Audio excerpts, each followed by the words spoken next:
They summon the demons. They call themselves Jezebels, call themselves succubus, call themselves harlots. They call themselves a dark demon. You know, they'll call themselves dark demon lords, and they'll call themselves witches, and they'll have all these like different Aleister Crowley, Wicca. What's the other word I'm looking for? Occult style books. There are some that are like super edgelords, and they listen to like super dark rock music and with super loud music, and they just think they're the shit and they're all badass. I have dated a few of those, and I've met a few of them. I don't date those types no more. I mean, after a while, you start getting burnt out. They're not always white girls, too, by the way. Some of them can be Mexican, some of them can be Asian, some of them can be black.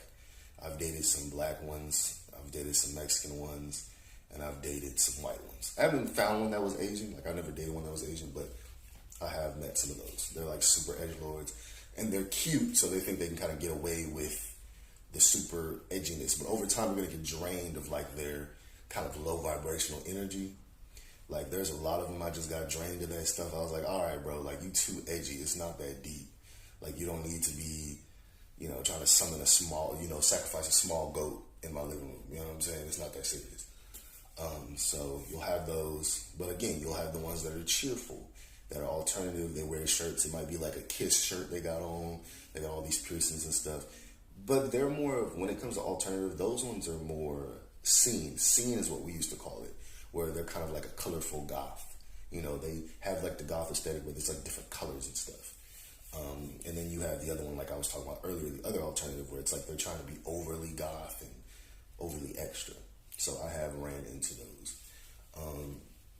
And the difference, like I said, this side is more edgy, be a crybaby, you know, they think all the crazy stuff they do, that there's excuses for it, whatever.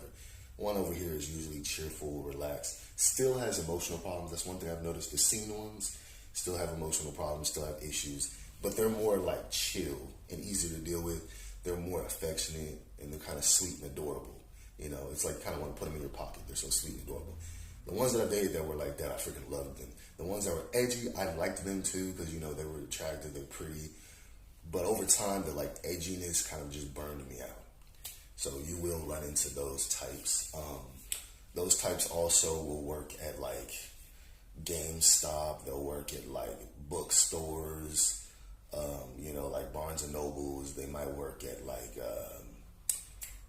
what's one with Spencer's, Hot Topic, Kazumi's, Tilly's. You know, they usually work in the mall, stuff like that. Yeah.